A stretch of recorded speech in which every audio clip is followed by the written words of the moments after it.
तो स्टैटिस्टिक्स के चैप्टर 4 पे हम चलते हैं। डेटा को एनालिसिस के लिए रेडी कैसे करना है।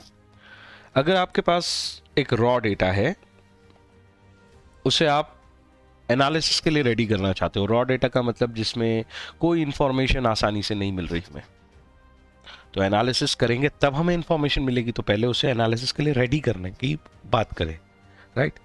ये समझते हैं ना हम। अगर हमारे पास डेटा है तो उस पर हम एनालिसिस कर सकते हैं और उस एनालिसिस से हम इंफॉर्मेशन जनरेट कर सकते हैं।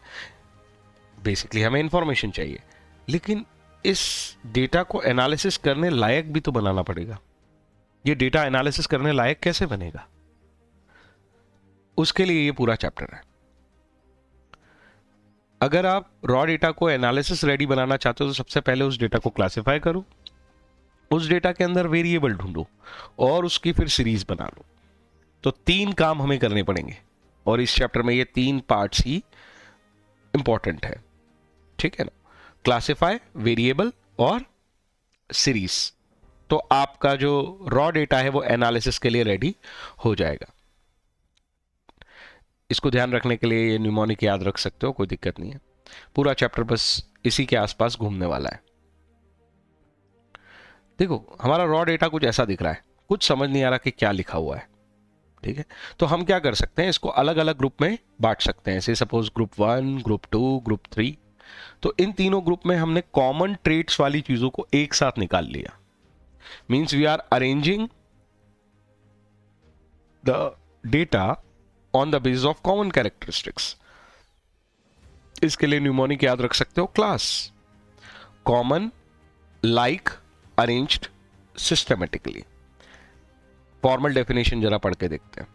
क्लासिफिकेशन एक ऐसी प्रोसेस है जिसमें हम डेटा को अरेंज करते हैं। तो बेसिकली इससे हम डेटा अरेंजमेंट कर रहे हैं। डेटा को अरेंज करने के लिए हम 2 टूल्स यूज करते हैं, या तो हम उसे सीक्वेंस में डाल देंगे या ग्रुप्स में, या दोनों में, ठीक है। तो सीक्वेंसिंग और ग्रुपिंग करके हम डेटा को अरेंज कर रहे हैं। और जब ये सीक्वेंसिंग और ग्रुपिंग करते हैं तो हम उसमें ध्यान रखते हैं कि ग्रुपिंग केवल उन्हीं डेटास की होगी जो एक जैसे कैरेक्टरिस्टिक में है। तो ग्रुप 1 में एक जैसे कैरेक्टरिस्टिक का डेटा है, ग्रुप 2 में दूसरे तरह की कैरेक्टरिस्टिक का डेटा है, ग्रुप 3 में तीसरे तरह की कैरेक्टरिस्टिक का डेटा है। कॉमन और लाइक थिंग्स को हम एक ग्रुप में डालते हैं। इस तरह के अरेंजमेंट को क्लासिफिकेशन कहते हैं। So simple.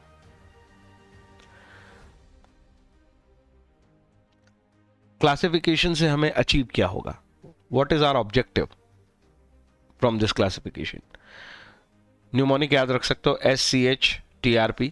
बहुत इजी है। मैं क्लासिफाई क्यों कर रहा हूं डेटा? डेटा को सिंपल करने के लिए, सिंप्लीफाई करने के लिए, डेटा कंपेरेबल बनाने के लिए।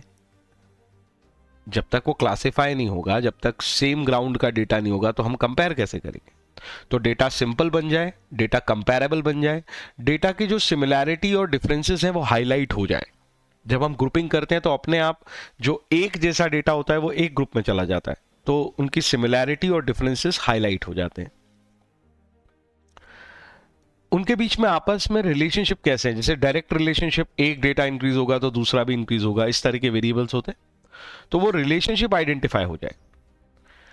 डेटा अगर बहुत कॉम्प्लेक्स होता है तो हम जानते हैं कि उसका सबसे अच्छा प्रेजेंटेशन उसे समझने के लिए जो किया जा सकता है वो टैबुलेशन होता है। और हम तो ये पूरी प्रोसेस ही रॉ डेटा को एनालिसिस रेडी करने के लिए कर रहे हैं। तो टैबुलेशन एक एनालिसिस रेडी प्लेटफॉर्म है कि भाई हम अगर टैबुलेशन में डेटा को डालेंगे तो वो आराम से एनालिसिस हो जाएगा। तो हम उसे टैबुलेशन लायक बना पाए या पिक्टोरियल प्रेजेंटेशन बना पाए। ये दोनों जो हैं ये प्रेजेंटेशन है, टैबुलेशन भी प्रेजेंटेशन है, और ग्राफ्स, लाइन डायग्राम, बार डायग्राम, हिस्टोग्राम्स, पाई चार्ट, ये सब जो है वो पिक्टोरियल प्रेजेंटेशन है। इनके लिए रेडी कर पाए तो सिंपल बना दो, कंपेरेबल बना दो, सिमिलैरिटी और डिफरेंसेस को हाईलाइट कर दो, उनको डेटा को इस तरह से ग्रुपिंग करो कि उनके बीच में आराम से रिलेशनशिप डिफाइन हो जाए, और फिर उन्हें टैबुलेशन या पिक्टोरियल प्रेजेंटेशन के लिए रेडी बना दो।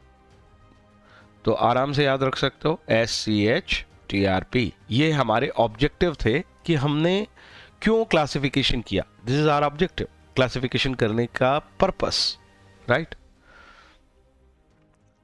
क्लासिफिकेशन से रिलेटेड एक जनरल क्वेश्चन ये भी आता है कि एक अच्छे क्लासिफिकेशन के ट्रेट्स क्या है, या क्या रिक्वायरमेंट्स है, या क्या प्रॉपर्टी है जो एक अच्छा क्लासिफिकेशन डिफाइन करती है। SUEMS, अब इसमें बहुत आराम से याद रख लोगे।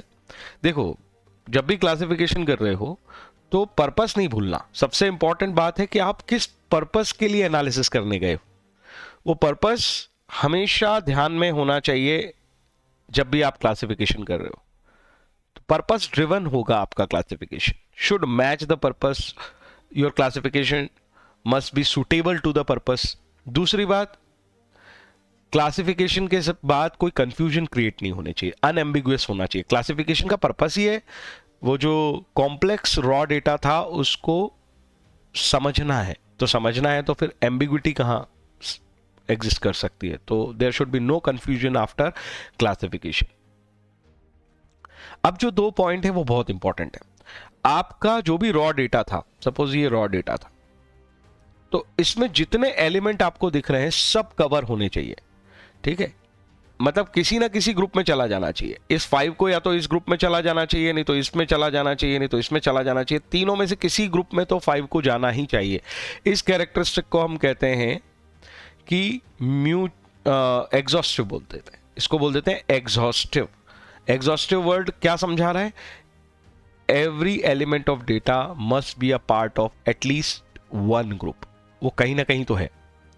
और दूसरी बात, अगर वो एक जगह है तो वो दूसरी जगह नहीं दिखेगा। अगर वो ग्रुप 1 में दिख गया है तो फिर 5 अगर यहां आ गया है तो अब 5 कहीं नहीं आ सकता। और अगर इस प्रॉपर्टी को मैं नाम दूं तो मैं इसे कह सकता हूं म्यूचुअली एक्सक्लूसिव। Mutually exclusive. जो लोग मैथ्स के हैं वो ये दोनों टर्म को प्रोबेबिलिटी में पढ़ते हैं। एग्जॉस्टिवनेस ये दिखा रही है कि वो किसी ना किसी ग्रुप का पार्ट है, हर डेटा किसी ना किसी ग्रुप का पार्ट है। और दूसरा म्यूचुअली एक्सक्लूसिव ये बता रहा है कि अगर वो किसी एक ग्रुप का पार्ट है तो वो किसी और ग्रुप का पार्ट नहीं हो सकता। तो ये every item must fit somewhere and no overlapping classes. एक डेटा 2 क्लासेस में ओवरलैप नहीं कर सकता, मतलब एक डेटा 2 क्लासेस में नहीं दिख सकता। ये प्रॉपर्टी हमें क्लैरिटी देगी और हमारा क्लासिफिकेशन बेहतर बनाएगी, राइट। तो सुटेबिलिटी होनी चाहिए अकॉर्डिंग टू द पर्पस। आप जो भी क्लासिफिकेशन कर रहे हो वो आपके पर्पस के हिसाब से सुटेबल होना चाहिए। आपके क्लासिफिकेशन के बाद कोई कंफ्यूजन नहीं होना चाहिए। आपके क्लासिफिकेशन में ये 2 प्रॉपर्टी हमेशा होना चाहिए कि डेटा किसी ना किसी क्लास में जरूर जाएगा, और अगर वो एक क्लास में चला गया तो वो दूसरी क्लास में कभी नहीं जाएगा। इसको हम बोलेंगे एग्जॉस्टिवनेस और म्यूचुअली एक्सक्लूसिवनेस। और स्टेबिलिटी आखिरी चीज है। ड्यूरिंग द स्टडी, जब तक आप स्टडी कर रहे हो, आपने डेटा क्लासिफिकेशन कर लिया, तो जब तक आप स्टडी कर रहे हो आपके डेटा की वैल्यू चेंज नहीं होनी चाहिए। अब डेटा की वैल्यू चेंज होने का क्या मतलब है? डेटा की वैल्यू चेंज होने का मतलब यह है कि सपोज हाइट को लेके आप डेटा एनालिसिस कर रहे हो तो हाइट चेंज नहीं होना चाहिए। मार्क्स को लेकर डेटा एनालिसिस कर रहे हो तो मार्क्स चेंज नहीं होने चाहिए, राइट। इसके बाद हम नेक्स्ट टॉपिक को समझते हैं।